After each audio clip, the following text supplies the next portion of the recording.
चला मुलुक महाराष्ट्रामध्ये सुरुवात करूयात महत्त्वाच्या बातमीने। राज्यात पुन्हा एकदा पक्षांतर होणार असल्याचा गौप्यस्फोट आदित्य ठाकरेंनी केला।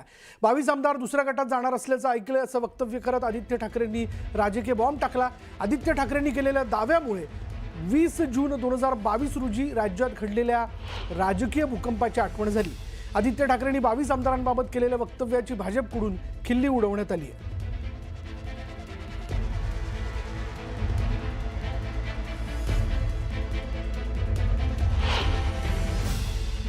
जे बाक आहेत, एक पक्ष दोन गट असे जे आहेत, त्याच्यातून एका गटामधून 22 आमदार मुख्यमंत्र्यांच्या हाती लागलेले आहेत।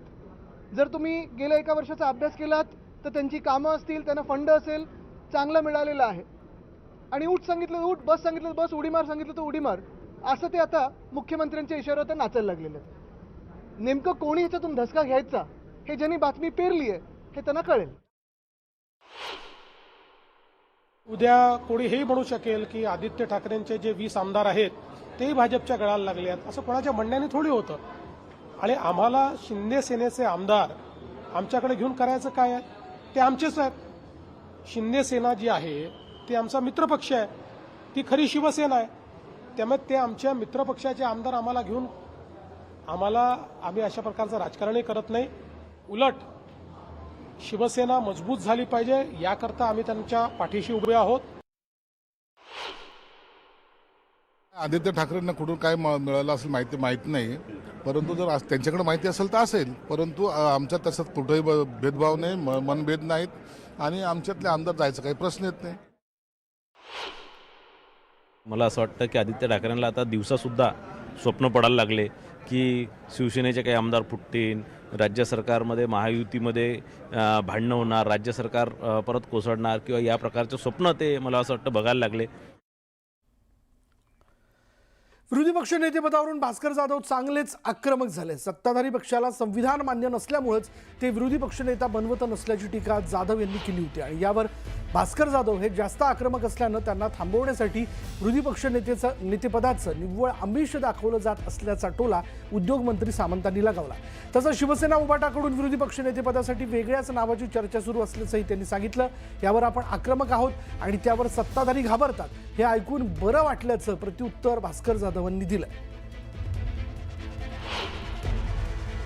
शिवसेनेचे ज्येष्ठ सदस्य आदरणीय भास्कर जाधव साहेबांना काहीतरी विरोधी पक्ष नेतेपदाचं पत्र दिलेलं होतं, परंतु आता ते नाव बदललं जाण्याची शक्यता आहे अशी देखील चर्चा नागपूरमध्ये फार मोठ्या पद्धतीनं सुरू आहे।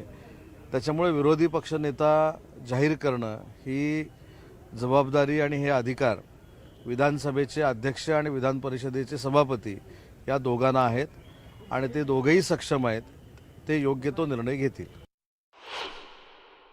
म्हणजे हे 2019च्या महाविकास आघाडीच्या मंत्रिमंडळाच्या रचनेसारखं झालं की सरकार बनवताना माननीय उद्धव ठाकरे साहेबांनी आमच्या आमदारांच्या बैठकीत सांगितलं की तुमच्यातला शिवसैनिक मला मुख्यमंत्री करायचा आहे आणि मुख्यमंत्री पदाचं नाव आलं तेव्हा त्यांनी स्वतःचं नाव दिलं आणि ते स्वतः मुख्यमंत्री झाल्याने एवढंच नाही तर चिरंजीवांना कॅबिनेट मंत्री केलं।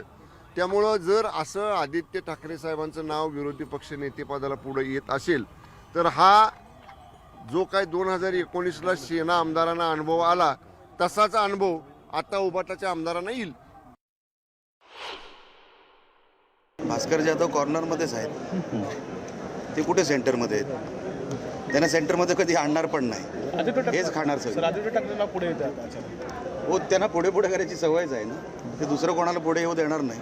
आदित्य ठाकरेचं नाव स्वतःहून पक्षातून पुढे ढकललं जातं, ह्याच्यात गेम वेगळा आहे, लक्षात ठेवा। ठाकरे असे सहजासहजी कोणाला पद देत नाही।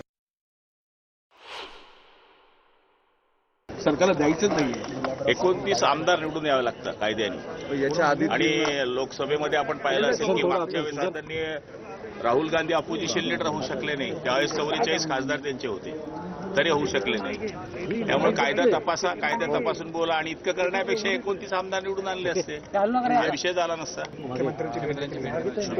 खूप शुभेच्छा, तुमचे दोन्ही सहकारी आमच्या शुभेच्छा आहेत त्यांना। पण मग भास्कर जाधव कुठे नाराज होतील का? त्यांनी त्यांचं बघावं, त्यांची खाट आणि त्यांचीच जावं। शिवसेना उभाटा पक्षानं मात्र ही निव्वळ अफवा असून असा कोणताही प्रस्ताव नसल्याचं स्पष्ट केलंय.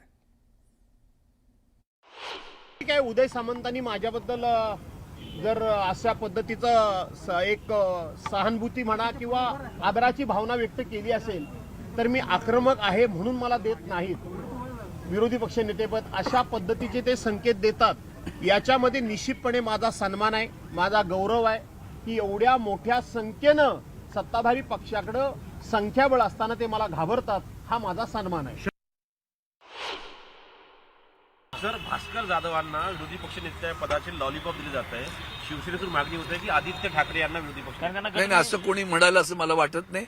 आदरणीय उद्धवजी ठाकरे साहेबांनी जाहीरपणे त्यांचं नाव दिलेलं आहे. या उगीच आमच्यामध्ये लावालावी करण्याचं काम करू नका. पण शिवसेना उभाटाचे नेते भास्कर जाधव आणि मंत्री प्रताप सरनाईक यांची नागपुरात भेट झाली. भेट झाली. अधिवेशनासाठी आलेले नेते एकाच हॉटेलमध्ये मुक्कामी होते आणि यावेळी अधिवेशनाचं कामकाज आणि विरोधी पक्ष नेतेपद या संदर्भात दोन्ही नेत्यांमध्ये चर्चा झाल्याची माहिती समोर आली आहे.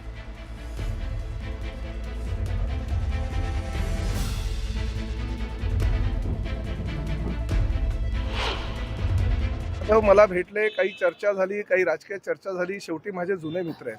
20 वर्ष सभागृहामध्ये ते आणि मी एकत्रितपणे काम करत असताना कोकणातले आमदार म्हणून आम्ही एक दुसऱ्यांकडे विविध कामांसाठी जात असतो. ते जेव्हा नगरविकासचे राज्यमंत्री होते तेव्हा मी त्यांच्याकडे माझं कामं घेऊन जायचो. आज मी परिवहन मंत्री आहे. त्यांच्या मतदारसंघामध्ये बसेसचा काही विषय आहे आणि काही नवीन बसेस त्यांना चालू करायच्या. त्या संदर्भात त्यांनी जर माझ्याशी चर्चा केली असेल तर मला असं वाटतं कोणाच्या पोटामध्ये दुखायची काही गरज नाही आहे. भास्कर जाधव आणि आम्ही चांगले मित्र. आणि शेवटी कसं आहे की राज्यामध्ये ऑपरेशन टायगर चालूच आहे, त्यामुळे त्याचा याचा काही तुम्ही हे जुळवायची गरज नाही. सिंधुदुर्गात झालेल्या नगरपालिका निवडणुकीदरम्यान शिवसेना आणि भाजप दरम्यान वातावरण चांगलंच तापलं होतं. आमदार निलेश राणेंनी या निवडणुकीत भाजप प्रदेशाध्यक्ष रवींद्र चव्हाणांवर घणाघाती आरोप केले होते. मात्र आज अधिवेशनाच्या पहिल्या दिवशी वेगळंच चित्र पाहायला मिळालं. निलेश राणे आणि रवींद्र चव्हाणांनी विधानभवन परिसराच्या आवारात भेट घेतली. दोन्ही नेत्यांमध्ये हसत खेळत मोकळ्या वातावरणात चर्चा झाली. आपला रवींद्र चव्हाणांसोबत कोणताही वैयक्तिक वाद नसल्याचं निलेश राणेंनी सांगितलं. निवडणुकीतला वाद आता मागे पडल्याचंही निलेश राणेंनी स्पष्ट केलं.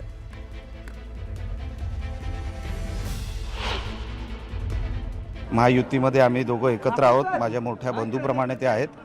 त्यांनी मला बोलवलं चव्हाण साहेबांनी आणि आम्ही इकडे भेटलो.